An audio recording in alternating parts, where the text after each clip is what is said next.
PM Modi ने कहा है कि आज ग्लोबल इकोनॉमी अभी बहुत मार्केट खराब हो गया भाई, ये पूरा जो अब हमें रिसर्च में भारी इन्वेस्ट करना होगा, पीएम ने बोला है। सही बोला। सही बोला है क्या? हम्म, एक मैं वीडियो देख रही थी, एक लड़का बोलता है कि आयातुल्लाह चेतावनी दी है। ये कॉन्फ्लिक्ट जो चल रहा है वो बिटवीन यूएस, ईरान एंड खाड़ी के देशों के बीच में, हमारा मुल्क जो है वो शांति का पक्षदार है। हम तो शांति की ही अपील कर रहे हैं। डायलॉग और डिप्लोमेसी ही एक चीज़ है जो ऐसे हालात में अमन और शांति लेकर आते हैं।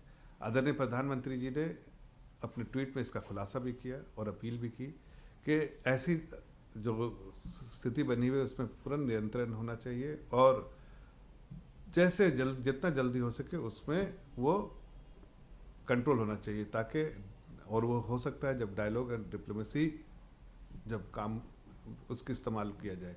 आज के दिन में जो हो रहा है, मुझे लगता है इससे दुनिया कहीं ना कहीं परेशान है और मुझे लगता है शांति की अपील सबको करनी चाहिए।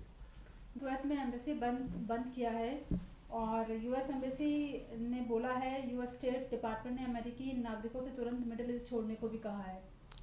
देखिए, ये विदेशी मामला है, इसके बारे में अगर कोई टीका टिप्पणी भी होगी तो हमारा विदेश मंत्रालय करेगा। मुझे लगता है कि अमेरिका ने क्या एडवाइजरी जारी किया है उससे मुझे कोई सरोकार नहीं, लेकिन हमारे देश के प्रधानमंत्री ने जो ट्वीट किया है और देश ने जो हमारे जो एक्सटर्नल अफेयर्स मिनिस्ट्री ने जो एडवाइजरी जारी किया है उसमें यही है सतर्क रहने के लिए, और देश जो है उसको पूरी तरह से मॉनिटर कर रहा है सिचुएशन को। पीएम मोदी, अब हमें रिसर्च में भारी इन्वेस्टमेंट करना होगा और ग्लोबल स्टैंडर्ड के हिसाब से क्वालिटी सुनिश्चित करनी होगी। इसके अलावा उन्होंने बोला कि ग्लोबल इकोनॉमी में एक बड़ा बदलाव भी हो रहा है। देखिए, बात सही है कि जिस तरह के हालात बन रहे हैं, एक न्यू वर्ल्ड ऑर्डर तो ज़रूर आएगा और उसमें जो आज की परिस्थितियां हैं उसके हिसाब से इकोनॉमिक सिचुएशन जो है वो बदलेगा। भारत एक बहुत ही अच्छी, जो बोलते हैं ना, सबसे स्वीट पोजीशन पे जो है वो भारत है। भारत के पास टैलेंट है, भारत के पास रिसोर्सेज है, भारत के पास मार्केट है, भारत के पास पॉपुलेशन है, भारत के पास जो हर चीज़ है। भारत में भारत के लोग, पहले की सरकारों ने भारत के ब्रेन को ड्रेन कर दिया, लेकिन अब आदरणीय प्रधानमंत्री जी उसी ब्रेन को यहाँ उसका सही जो है इस्तेमाल, जो चाहे वो रिसर्च हो, रिसर्च एंड डेवलपमेंट में जितना रिसर्च R&D में हम आगे बढ़ेंगे उतना ज़्यादा जो है तकनीकी तौर से हम बेहतर होंगे। तो आदरणीय प्रधानमंत्री जी ने इसका जिक्र किया और जाहिर है उनका फोकस भी रहता है कि R&D में एलोकेशन, बजटरी एलोकेशन भी हो और फोकस भी हो। मुझे लगता है कि आने वाले दिनों में अगर यही फोकस रहा तो हम सिर्फ आत्मनिर्भर नहीं बनेंगे, हम बहुत स्ट्रांग नेशन जो आज हैं उससे भी बहुत स्ट्रांग नेशन ग्लोबल प्लेटफॉर्म पे होंगे। अमेरिका, इजराइल और ईरान के बीच बढ़ती दुश्मनी एक नाजुक हालात इलाके और झगड़े को ढकेल रही है। करोड़ों लोग इसमें लगभग 1 करोड़ लोग भारतीय भी शामिल हैं। देखिए, खाड़ी देशों में, पश्चिम एशिया में हमारे मुल्क से बहुत सारे लोग रहते हैं, लगभग 1 करोड़ के लोग रहते हैं और इसीलिए सरकार ने इस बात की प्राथमिकता दी है कि वहाँ हमारे नागरिक सुरक्षित रहे और उनकी जो प्राथमिकता भी है सरकार की कि उनके बारे में, उनकी सेफ्टी एंड सिक्योरिटी प्लस उस पूरे सिचुएशन को जो है सरकार मॉनिटर भी कर रही है। बीजेपी ने अपनी राज्यसभा की लिस्ट भी जारी की है जिसमें नितिन नवीन भी राज्यसभा एज नॉमिनेट हुए हैं। देखिए, बधाई हमारे जितने नए लोगों को, अभी लिस्ट जो आई है, पहली लिस्ट जो आई है उसमें सभी लोगों को बधाई। हमारे राष्ट्रीय अध्यक्ष जी हैं उनको भी राज्यसभा में के लिए नॉमिनेट किया गया है। उन सभी लोगों को जिनको भी मौका मिला उनको बहुत बहुत बधाई। डीएमके और कांग्रेस के बीच में अलायंस डिसाइड होगा या नहीं होगा, ये डीएमके पूछ रहा है।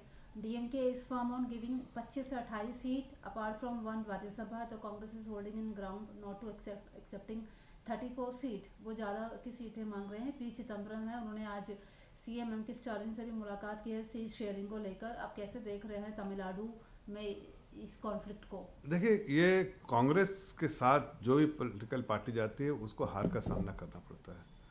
आज स्टालिन ने भी देख लिया कि कांग्रेस की स्थिति क्या है और ऐसे हालात में क्या कांग्रेस के साथ जाने में उसको कोई फ़ायदा है, इसलिए कांग्रेस को ऐसा ऑफर ही देगा कि कांग्रेस शायद उसको एक्सेप्ट ना करे और अगर नहीं करती है तो उसमें वो अपने आप में ऐसा महसूस करते हैं कांग्रेस नहीं रहेगी तो उनका भला होगा। और मुझे भी लगता है जिस कंधे पे कांग्रेस बैठती है वो कंधा ही दब जाता है। ऐसे में ये वैसे तो उनका आंतरिक मामला है, लेकिन जनता ये चाहती है और जो पॉलिटिकल पार्टी भी चाहती है कहीं ना कहीं कांग्रेस से दूरी बना के रखना। और इसका एक यही नमूना है, जीता जागता नमूना है कि आज डीएमके भी कांग्रेस से दूरियां बनाने के लिए ये पॉस्चरिंग और ये पोजीशन ले रही है। इस तरह के सीएम नीतीश कुमार के जो बेटे हैं निशांत कुमार, वो जेडीयू को ज्वाइन कर सकते हैं। This is about speculations. अब देखिए ये उनका आंतरिक मामला है, कौन किस पॉलिटिकल पार्टी में काम करता है। वो उनके पिताजी इस पॉलिटिकल पार्टी के सबसे बड़े लीडर हैं, और अगर वो ज्वाइन भी करते हैं जिसकी जानकारी मुझे नहीं है, तो जाहिर है सब उनको वेलकम करेंगे और अच्छे लोग पॉलिटिकल पार्टी में आए, काम करें। वे ये कितनी बड़ी बात है कि उनके मुख्यमंत्री होने के सालों साल से मुख्यमंत्री होने के बावजूद भी आज भी उनके बेटा के बारे में आज आप पूछ रही जिनकी जानकारी किसी को भी नहीं, तो ये समझ में आता है कि उनकी राजनीति किस तरह की रही। राजनीति बिल्कुल सीधी सीधी राजनीति रही, जो जनता में सेवा करने के लिए परिवार के प्रति वो जो लगाव रहता है आरजेडी का, कांग्रेस पार्टी का, परिवारवाद वाला, उससे बहुत परे और दूर रहे हैं।